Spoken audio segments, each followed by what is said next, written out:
तो चलिए सीधे चलते हैं सुप्रीम कोर्ट के उस जटिल फैसले की गहराइयों में जो 2020 के दिल्ली दंगों से जुड़ा है।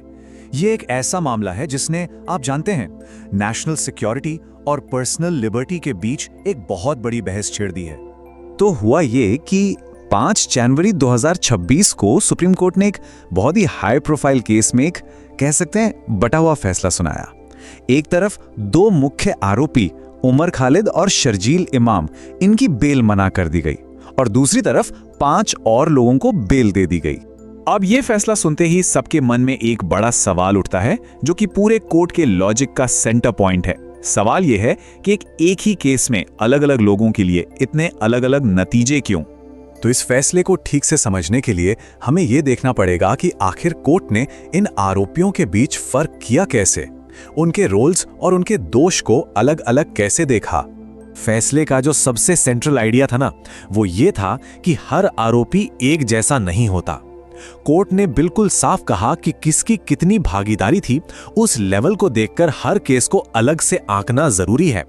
अब इस स्लाइड में कोर्ट का पूरा लॉजिक और डिटेल में समझ आता है।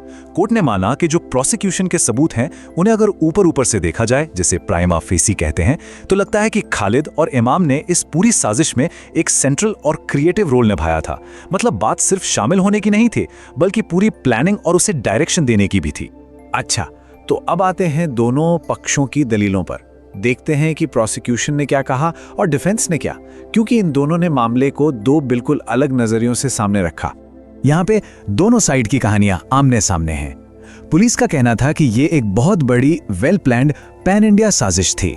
वहीं डिफेंस का फोकस बिल्कुल स्पेसिफिक बातों पर था, जैसे कि खालिद तो दंगे के टाइम दिल्ली में थे ही नहीं और इमाम की गिरफ्तारी तो दंगे होने से पहले ही हो गई थी। और हाँ, उन्होंने पर्सनल लिबर्टी के सिद्धांत पर भी जोर दिया।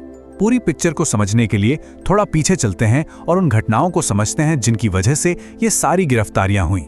तो इन आरोपियों पर यूएपीए के तहत चार्ज लगाए गए थे। ये एक बहुत ही सख्त एंटी टेरर कानून है। इसमें बेल मिलना इसलिए इतना मुश्किल होता है क्योंकि प्रोसिक्यूशन को बस एक प्राइमा फेसी केस बनाना होता है। इसका मतलब बस इतना साबित करना है कि ऊपर से देखने पर आरोप सच लगते हैं। गहरी जांच की जरूरत नहीं है बेल के स्टेज पर। चलिए एक नजर इस टाइमलाइन पर डालते हैं। सब कुछ शुरू हुआ दिसंबर 2019 में सीएए के खिलाफ प्रोटेस्ट से। फिर जनवरी 2020 में शर्जील इमाम को अरेस्ट किया गया। उसके बाद फरवरी 2020 में दंगे भड़के और सितंबर 2020 में उमर खालिद अरेस्ट हुए। और फिर लगभग 5 साल बाद सुप्रीम कोर्ट का यह फैसला आया। इन दंगों की जो इंसानी कीमत थी वो बहुत भारी थी। 50 से ज्यादा लोगों ने अपनी जान गंवा दी और 700 से ज्यादा लोग जख्मी हुए। ये आंकड़े ही इन आरोपों की गंभीरता को और बढ़ा देते हैं। तो जाहिर है इस फैसले के बाद रिएक्शंस भी खूब आए। पॉलिटिकल फिगर से लेकर फैमिली मेंबर्स तक सबकी प्रतिक्रियाएं बहुत अलग अलग थीं। जिन 5 लोगों को बेल मिली, उनके परिवारों के लिए तो यह फैसला एक सुकून और शुक्रिया लेकर आया। शिफा उर रहमान की पत्नी के बयान में एक मिलीजुली भावना दिखती है। अपने पति के लिए खुशी भी है और दूसरों के लिए उम्मीद भी।